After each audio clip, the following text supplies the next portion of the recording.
Last 10 seconds. ಯಾರಾದರೂ ಧ್ಯಾನವನ್ನು continue ಮಾಡಬೇಕು ಅಂತ ಅಂದ್ಕೊಂಡಿದ್ರೆ ಕಂಟಿನ್ಯೂ ಮಾಡ್ಬೋದು. ನಿಧಾನವಾಗಿ ನಮ್ಮ ಎರಡು ಕೈ ಬೆರಳನ್ನು ಬೆಳೆಸ್ತಾ ನಮ್ಮ ಎರಡು ಕೈಗಳನ್ನು ಕಣ್ಣಿಗೆ ತೊಗೊಂಬರೋಣ ಫ್ರೆಂಡ್ಸ್. ನಮ್ಮ ಎರಡು ಅಂಗೈಗಳನ್ನು ನೋಡುತ್ತಾ ನಿಧಾನವಾಗಿ ನಮ್ಮ ಎರಡು ಕಣ್ಣುಗಳನ್ನು ತೆಗೆಯೋಣ. 5 4 3 2 1 0. ಎಸ್, ಬ್ರಹ್ಮಶ್ರೀ ಪಿತಾಮಹ ಡಾಕ್ಟರ್ ಸುಭಾಷ್ ಪತ್ರಿಜಿ ಅವರಿಗೆ, AMC ಕನ್ನಡ PCSP ಕನ್ನಡ ಚಾನಲ್ನವರಿಗೆ ಹಾಗೂ ಈ PSS ಮೂಮೆಂಟ್ನ ಎಲ್ಲ ಹಿರಿಯ ಪಿರಮಿಡ್ ಮಾಸ್ಟರ್ಗಳಿಗೆ, ಎಲ್ಲ ಧ್ಯಾನಿಗಳಿಗೂ ಹಾಗೂ ಈ ನಿರಂತರ ಆನಾಪಾನಸತಿ ಜೂಮ್ ಹಾಗೂ ಯೂಟ್ಯೂಬಲ್ಲಿ ಜಾಯಿನ್ ಆಗಿರುವಂಥ ತಮ್ಮೆಲ್ಲರಿಗೂ ನನ್ನ ಹೃದಯಪೂರ್ವಕವಾದ ಕೃತಜ್ಞತೆಗಳು masters. Thank you so much.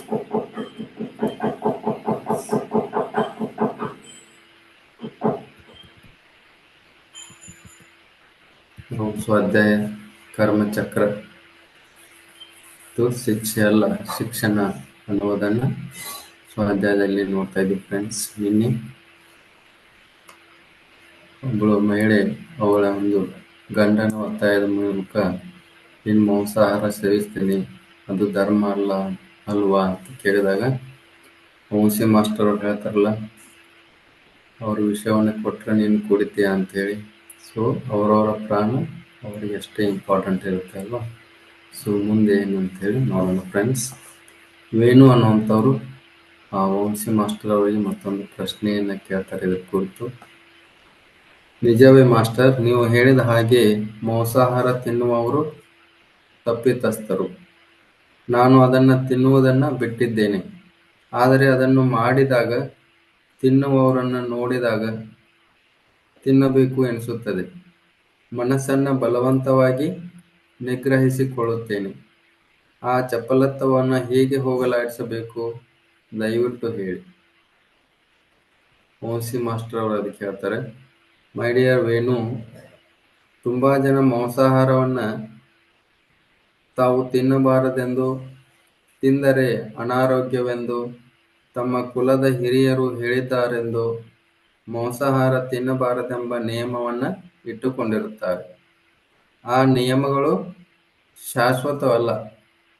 ಮೂಲದಲ್ಲಿ ಬದಲಾವಣೆ ಬರಬೇಕು.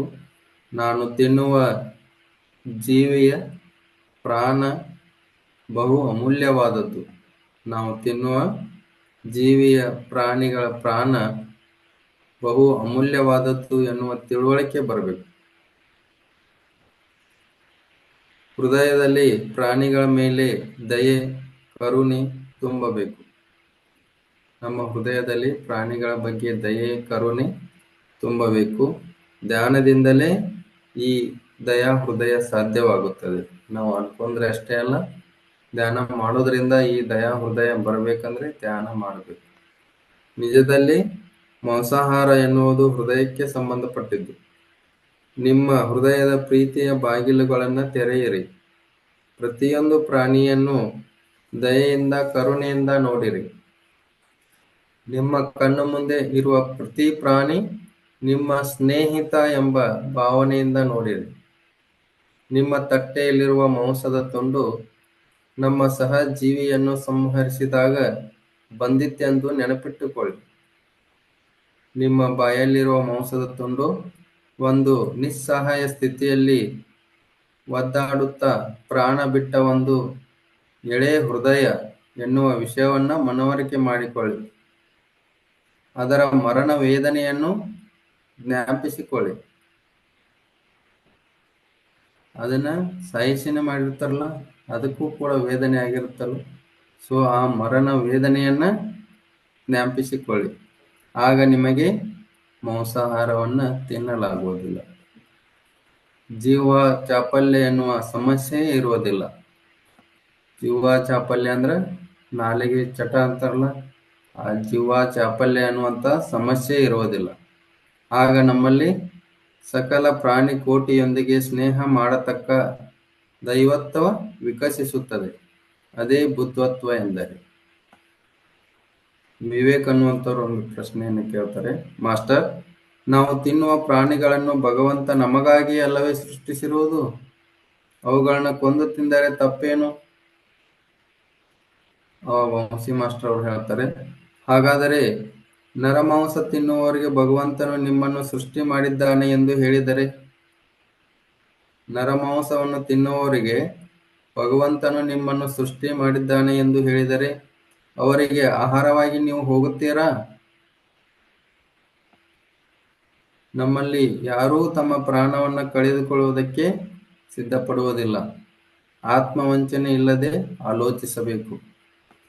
ಸೃಷ್ಟಿಯಲ್ಲಿ ಯಾವ ಪ್ರಾಣಿಯೂ ಮತ್ತೊಂದು ಪ್ರಾಣಿಗೆ ಆಹಾರವಾಗಲು ಸೃಷ್ಟಿಸಲ್ಪಟ್ಟಿಲ್ಲ. ಪ್ರತಿ ಪ್ರಾಣಿಯೂ ತನಗಾಗಿಯೇ ತಾನು ಸೃಷ್ಟಿಸಲ್ಪಟ್ಟಿದೆ. ತನ್ನ ಅನುಭವಗಳಿಗೋಸ್ಕರವೇ ಈ ಭೂಲೋಕದಲ್ಲಿ ನಮ್ಮ ಹಾಗೆ ಜನಿಸಿದೆ, ಅಷ್ಟೇ ಹೊರತು ನಮಗೋಸ್ಕರ ಅಲ್ಲ. ಕೋಗಿಲೆಯು ನಮಗೋಸ್ಕರ ಹಾಡುವುದಿಲ್ಲ, ತನ್ನ ಸಂಗಾತಿಗೋಸ್ಕರ ತಾನು ಹಾಡುತ್ತದೆ. ಹಾಗೆಯೇ ನವಿಲು ನಮಗೋಸ್ಕರ ಗರಿಗೆದರಿ ನರ್ತಿಸುವುದಿಲ್ಲ, ತನ್ನ ಸಂಗಾತಿಯನ್ನ ಆಕರ್ಷಿಸುವುದಕ್ಕೋಸ್ಕರ ನರ್ತಿಸುತ್ತದೆ.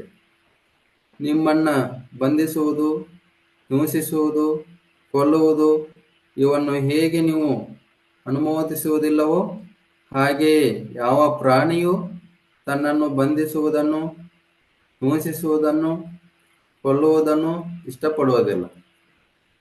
ಒಂದು ಪ್ರಾಣಿಯ ಇಷ್ಟಕ್ಕೆ ವ್ಯತಿರಿಕ್ತವಾಗಿ ಮಾಡುವುದನ್ನು ಪ್ರಕೃತಿಯು ಹಿಂಸೆ ಎಂದು ಪರಿಗಣಿಸುತ್ತದೆ. ಯಾವುದೇ ಒಂದು ಪ್ರಾಣಿಯ ಇಷ್ಟಕ್ಕೆ ವ್ಯತಿರಿಕ್ತವಾಗಿ ಮಾಡುವುದನ್ನು ಈ ಪ್ರಕೃತಿ ಹಿಂಸೆ ಅಂತ ಹೇಳಿ ಅದನ್ನು ಪರಿಗಣಿಸುತ್ತೆ. ಹಿಂಸೆಯಿಂದ ಏನು ಬರುತ್ತೆ? ಪಾಪಕರ್ಮ ಬರುತ್ತದೆ. ಅದರಿಂದ ರೋಗವನ್ನು ಅನುಭವಿಸಬೇಕಾಗುತ್ತೆ. ಹಿಂಸೆಯನ್ನು ತ್ಯಜಿಸಿದಾಗಲೇ ಪಾಪಕರ್ಮಗಳಿಂದ ಸಂಪೂರ್ಣ ವಿಮುಕ್ತಿ ಸಿಗುತ್ತದೆ. ಅಷ್ಟೇ ಅಲ್ಲ, ಸೇವೆಯಿಂದ ಪುಣ್ಯ ಕರ್ಮಗಳನ್ನು ಸಂಪಾದಿಸಿದರೆ ಅದರ ಮೂಲಕ ಸಿಗುವ ಭೋಗವನ್ನು ಅನುಭವಿಸಲು ಕೂಡ ಪುನರ್ಜನ್ಮ ಎತ್ತಬೇಕು. ಆದ್ದರಿಂದ ಪಾಪ ಕರ್ಮಗಳನ್ನ ಮಾಡದೆ, ಏನನ್ನೂ ಆಶಿಸದೆ ಪುಣ್ಯ ಕರ್ಮಗಳನ್ನ ಮಾಡುತ್ತಿದ್ದರೆ ಅವು ಸತ್ಯ ಕರ್ಮಗಳಾಗಿ ಮಾರ್ಪಡುತ್ತವೆ. ಆಗ ನಾವು ಸತ್ಯ ಲೋಕವಾಸಿಗಳಾಗುತ್ತೇವೆ. ಈ ಜೀವಿಗಳಿಗೆ ಜನನ ಮರಣ ಚಕ್ರದಿಂದ ವಿಮುಕ್ತಿ ಸಿಗುತ್ತದೆ. ಆದ್ದರಿಂದ ಇಲ್ಲಿ ನಾವು ಯಾವ ಪಾಪ ಪುಣ್ಯಗಳನ್ನು ಮಾಡಿದರೂ ನಾವು ಅವು ಮೇಲಿನ ಲೋಕಗಳಲ್ಲಿ ಕರ್ಮಗಳ ವಿಭಾಗದಲ್ಲಿ ವಿಭಜಿಸಲ್ಪಟ್ಟು ಗುಪ್ತ ಚಿತ್ರಗಳಾಗಿ ದಾಖಲಿಸಲ್ಪಡುತ್ತವೆ. ಅವು ಪುಣ್ಯ ಕರ್ಮಗಳಾಗಿರ್ಬೋದು, ಪಾಪ ಕರ್ಮಗಳಾಗಿರ್ಬೋದು. ಆಕಾಶಿಕ್ ರೆಕಾರ್ಡ್ಸ್ ಅಂತ ಕೇಳಿದ್ವಲ್ಲ. ಸೊ ಕರ್ಮಗಳು ಯಾವ ವಿಧವಾಗಿ ವಿಭಜಿಸಲ್ಪಡುತ್ತವೆ ಅಂದ್ರೆ, ಕರ್ಮಗಳು 3 ವಿಧಗಳಲ್ಲಿ ಅವು ವಿಭಜಿಸಲ್ಪಡುತ್ತವೆ. ಫಸ್ಟ್ ಒಂದನೇದು ಸಂಚಿತ ಕರ್ಮಗಳು, ಪ್ರಾರಬ್ಧ ಕರ್ಮಗಳು, ಆಗಾಮಿ ಕರ್ಮಗಳು. 3 ರೀತಿಯಲ್ಲಿ ನಾವು ಕರ್ಮಗಳನ್ನ ವಿಭಾಗಗಳಾಗಿ ಮಾರ್ಪಟ್ಟವು ಆಕಾಶಿಕ್ ರೆಕಾರ್ಡ್ ಅಂತೀವಲ್ಲ ಅಲ್ಲಿ ದಾಖಲೆ ಆಗ್ತವೆ ಫ್ರೆಂಡ್ಸ್. ಸಂಚಿತ ಕರ್ಮಗಳು ಅಂದ್ರೆ ನಾವು ಗತಕಾಲದಲ್ಲಿ ಅಥವಾ ಗತ ಜನ್ಮಗಳಲ್ಲಿ, ಹಿಂದಿನ ಜನ್ಮಗಳಲ್ಲಿ ಮಾಡಿದ ಪಾಪ ಪುಣ್ಯ ಕರ್ಮಗಳ ಪಟ್ಟಿ ಒಂದು ಕಡೆ ದಾಖಲು ಮಾಡಲ್ಪಟ್ಟಿರುತ್ತದೆ. ಅದು ಪುಣ್ಯ ಕರ್ಮ ಆಗಿರ್ಬೋದು, ಪಾಪ ಕರ್ಮ ಆಗಿರ್ಬೋದು. ಹಿಂದಿನ ಗತ ಕಾಲದಲ್ಲಿ, ಗತ ಜನ್ಮಗಳಲ್ಲಿ, ಈ ಜನ್ಮ ಅಲ್ಲ, ಗತ ಕಾಲದಲ್ಲಿ, ಗತ ಜನ್ಮಗಳಲ್ಲಿ ನಾವೇನು ಮಾಡಿದ ಪಾಪ ಪುಣ್ಯ ಕರ್ಮಗಳ ಪಟ್ಟಿ ಇರುತ್ತಲ್ಲ, ಒಂದು ಕಡೆ ಅದು ದಾಖಲಾಗಿರುತ್ತದೆ. ಅದೇ ಸಂಚಿತ ಕರ್ಮಗಳು. ಪ್ರತಿಯೊಬ್ಬರಿಗೂ ಅವರವರದೇ ಆದಂತಹ ಪಟ್ಟಿ ದಾಖಲಾಗಿರುತ್ತದೆ. ಇವುಗಳನ್ನ ಆಕಾಶಿಕ್ ರೆಕಾರ್ಡ್ಸ್ ಎಂದು ಹೇಳುತ್ತಾರೆ ಅಥವಾ ಗುಪ್ತ ಚಿತ್ರಗಳು ಎಂದು ಕರೆಯುತ್ತಾರೆ. ಆಕಾಶಿಕ್ ರೆಕಾರ್ಡ್ಸ್ ಅಂದ್ರೆ ಅವೇ ಗುಪ್ತ ಚಿತ್ರಗಳು. ಇವು ಸಂಚಿತ ಕರ್ಮಗಳು. ನಾವು ಗತ ಕಾಲದಲ್ಲಿ, ಹಿಂದಿನ ಜನ್ಮಗಳಲ್ಲಿ ಮಾಡಿರುವಂತಹ ಪಾಪ ಪುಣ್ಯಗಳ ಕರ್ಮಗಳ ಏನು ಪಟ್ಟಿ ಇದೆಯಲ್ಲ, ಅವು ಸಂಚಿತ ಕರ್ಮಗಳು. ಎರಡನೇದು ಪ್ರಾರಬ್ಧ ಕರ್ಮಗಳು. ಪ್ರಾರಬ್ಧ ಕರ್ಮಗಳು ಅಂದ್ರೆ ನಾವು ಮರಣಿಸಿ ಮೇಲಿನ ಲೋಕಗಳಿಗೆ ಹೋದ ಸ್ವಲ್ಪ ಸಮಯದ ನಂತರ ಮಾಸ್ಟರ್ ಸಹಾಯದಿಂದ ಮರುಜನ್ಮ ಪಡೆಯುವ ಸಮಯದಲ್ಲಿ ನಮ್ಮ ಗತ ಜನ್ಮಗಳ ಪಾಪ ಪುಣ್ಯಗಳ ಪಟ್ಟಿಯನ್ನು ಪರಿಶೀಲಿಸಿ ಇತರ ಪ್ರಾಣಿಕೋಟಿಗೆ ನಾವು ಮಾಡಿದ ಹಿಂಸೆಗಳು ನಾವು ಅಜ್ಞಾನದಲ್ಲಿ ಮಾಡಿದ್ದೇವೆಂದು ಗ್ರಹಿಸಿ ಆ ಅಜ್ಞಾನವನ್ನು ಹೋಗಲಾಡಿಸಿಕೊಂಡು ಜ್ಞಾನವನ್ನು ಸಂಪಾದಿಸೋಕ್ಕೋಸ್ಕರ ಆ ಪುಣ್ಯ ಕರ್ಮಗಳಿಗೆ ಆ ಪಾಪ ಪುಣ್ಯ ಕರ್ಮಗಳಿಗೆ ಸರಿಸಮಾನವಾದ ರೋಗಗಳನ್ನು ಭೋಗಗಳನ್ನು ಹೊಂದಿಸಿಕೊಂಡು ಪಾಪಕರ್ಮ ಇತ್ತಂದ್ರೆ ಅದಕ್ಕೆ ರೋಗಗಳು, ಪುಣ್ಯಕರ್ಮ ಇತ್ತಂದ್ರೆ ಅದಕ್ಕೆ ಭೋಗಗಳನ್ನ ಹೊಂದಿಸಿಕೊಂಡು ನಾವೇ ನಮಗಲ್ಲಿ ಹೊಂದ್ಕೋಬೇಕು. ನಾವೇನು ಹಿಂದಿನ ಗತ ಜನ್ಮದಲ್ಲಿ ಏನು ಸಂಚಿತ ಕರ್ಮಗಳು ಇರ್ತಾವಲ್ಲ ಅವಕ್ಕ ಅನುಗುಣವಾಗಿ ನಾವು ಪಾಪ ಪುಣ್ಯಗಳನ್ನ ರೋಗಗಳನ್ನ ಭೋಗಗಳನ್ನ ಹೊಂದಿಸಿಕೊಂಡು ಈ ಬಾರಿಯ ಜನ್ಮದಲ್ಲಿ ತಿಳುವಳಿಕೆಯಿಂದ ಇರಬೇಕೆಂದು ನಿರ್ಣಯಿಸಿಕೊಂಡು ಈ ಭೂಲೋಕದಲ್ಲಿ ಮತ್ತೆ ಜನಿಸಿ ಅವುಗಳನ್ನ ಅನುಭವಿಸುತ್ತಾ ಇರುತ್ತೇವೆ. ಅವೇ ಪ್ರಾರಬ್ಧ ಕರ್ಮಗಳು. ಸಂಚಿತ ಕರ್ಮಗಳನ್ನ ಅಂದ್ರೆ ಗತ ಜನ್ಮದಲ್ಲಿ ಹಿಂದಿನ ಜನ್ಮದಲ್ಲಿ ನಾವು ಮಾಡಿರುವಂತ ಪುಣ್ಯ ಪಾಪಗಳ ಪಟ್ಟಿ ಅದು. ಈಗ ಪ್ರಾರಬ್ಧ ಕರ್ಮಗಳನ್ನು ನಾವೇನೀಗ ಅನುಭವಿಸ್ತಾ ಇದೀವಲ್ಲ, ಈಗ ನಡೀತಾ ಇದೆ ಇಲ್ಲ, ಇವು ಪ್ರಾರಬ್ಧ ಕರ್ಮಗಳು. ಹಿಂದಿಂದ ಪಾಪ ಪುಣ್ಯ ಪಟ್ಟಿಯನ್ನು ನಾವು ಪಾಪ ರೋಗಗಳು ಹಾಗೂ ಭೋಗಗಳು ಅಂತ ಹೇಳಿ ಏನು ನಾವಾಗೇನೆ ಆಯ್ಕೆ ಮಾಡ್ಕೊಂಡ್ ಬಂದಿರ್ತೀವಿ ಭೂಮಿ ಮೇಲೆ ಅನುಭವಿಸ್ಕೋಸ್ಕರ ಅವ ಪ್ರಾರಬ್ಧ ಕರ್ಮಗಳು. ಇನ್ನು ಆಗಾಮಿ ಕರ್ಮಗಳು. ಆದ್ದರಿಂದಲೇ ನಮ್ಮ ಹಿರಿಯರು ಏನಾದ್ರೂ ಕಷ್ಟ ಬಂದಾಗ ಹೇಳ್ತಾ ಇರ್ತಾರೆ, ಎಲ್ಲ ನನ್ನ ಪ್ರಾರಬ್ಧ ಅಂತೇಳಿ ಗೋಳಾಡ್ತಾ ಇರ್ತಾರ ಅವ್ರು, ಹೌದಲ್ಲ, ಪ್ರಾರಬ್ಧ ಅಂತೇಳಿ. ಸೊ ನಾವು ಸಂಚಿತ ಕರ್ಮಗಳನ್ನ ಪ್ರಾರಬ್ಧ ಕರ್ಮಗಳಾಗಿ ತೆಗೆದುಕೊಂಡು ಈ ಭೂಮಿ ಮೇಲೆ ಅನುಭವಕ್ಕೋಸ್ಕರ ಬಂದಿರ್ತೀವಿ ಫ್ರೆಂಡ್ಸ್. ಅವೇ ನಾವೀಗೇನು ನಡೀತಾ ಇದಲ್ಲ ಜೀವನ, ಇದೇ ಪ್ರಾರಬ್ಧ ಕರ್ಮ. ಹಿಂದಿನ ಜನ್ಮದಲ್ಲಿ ನಾವು ಸಂಚಿತ ಕರ್ಮಗಳನ್ನ, ಈಗ ಪಾಪ ಪುಣ್ಯಗಳ ಕರ್ಮಗಳನ್ನ ತೆಗೆದುಕೊಂಡು ಅನುಭವಿಸ್ಲಿಕ್ಕೆ ಬಂದಿದ್ದೀವಲ್ಲ, ಇವೇ ಪ್ರಾರಬ್ಧ ಕರ್ಮಗಳು.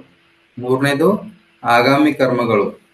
ಆಗಾಮಿ ಕರ್ಮಗಳು ಅಂದ್ರೆ ಜೀವಾತ್ಮವಾಗಿ ಪ್ರಾರಬ್ಧ ಕರ್ಮಗಳನ್ನ ಪಡೆದುಕೊಂಡು ಶಿಶುವಾಗಿ ಜನಿಸಿದ ನಂತರ ಎಲ್ಲವನ್ನು ಮರೆತು ಬಿಡುತ್ತೇವೆ. ಹಂಗಂತೇಳಿ ನಮ್ಮ ಪಟ್ಟಿ ನಮ್ಮ ಹತ್ರ ಇರೋದಿಲ್ಲ. ಅದು ಶಾಲೆ ಒಳಗೆ ಹೋಮ್ವರ್ಕ್ ಏನ್ ಕೊಡ್ತಾರಲ್ಲ, ಆ ಹೋಮ್ವರ್ಕ್ ಸಂಚಿತ ಕರ್ಮಗಳು. ನಾವು ಮನೆಯಲ್ಲಿ ಬಂದು ಏನ್ ಮಾಡ್ತಾ ಇರ್ತೀವಲ್ಲ, ಅವು ಪ್ರಾರಬ್ಧ ಕರ್ಮಗಳು. ಅಲ್ಲಿ ಬರ್ಕೊಂಡು ಬಂದಿದ್ದು ನಮ್ಮ ಬುಕ್ಕಲ್ಲಿ ಇರುತ್ತೆ, ನೋಡಿ ಮಾಡ್ತೀವಿ. ಬಟ್ ಇಲ್ಲಿ ಏನಿರುತ್ತೆ, ಏನು ನೆನಪಿರೋದಿಲ್ಲ. ನಾವು ಬಂದು ಶಿಶುವಾಗಿ ಜನಿಸಿದ ನಂತರ ಅವನ್ನೆಲ್ಲ ನಾವು ಏನ್ ಮಾಡ್ತೀವಿ, ಮರೆತು ಹೋಗ್ಬಿಟ್ಟಿರ್ತೀವಿ. ಮತ್ತೆ ಮಾಯೆಯಲ್ಲಿ ಬಿದ್ದು ಹಿಂಸಾ ಪ್ರವೃತ್ತಿಯಲ್ಲಿ ತೊಡಗುತ್ತೇವೆ. ಮರಳಿ ಏನಾಗುತ್ತೆ, ಹೊಸ ಪಟ್ಟಿ ತಯಾರು ಮಾಡಿಕೊಳ್ಳುತ್ತೇವೆ. ಅವುಗಳನ್ನೇ ಆಗಾಮಿ ಕರ್ಮಗಳು ಅಥವಾ ವರ್ತಮಾನ ಕರ್ಮಗಳು ಎನ್ನುತ್ತೇವೆ. ಈಗ ಮತ್ತೆ ನಾವು ಹೊಸ ಕರ್ಮಗಳನ್ನ ಮಾಡ್ತೀವಲ್ಲ, ಅವು ಆಗಾಮಿ ಕರ್ಮಗಳು. ಆದ್ದರಿಂದ ಸಂಚಿತ ಕರ್ಮಗಳು ಎಂದರೆ ಗೊತ್ತಾಯ್ತಲ್ಲ, ಗತ ಜನ್ಮದಲ್ಲಿ ನಾವು ಮಾಡಿದ ಪಾಪ ಪುಣ್ಯಗಳ ಪಟ್ಟಿ.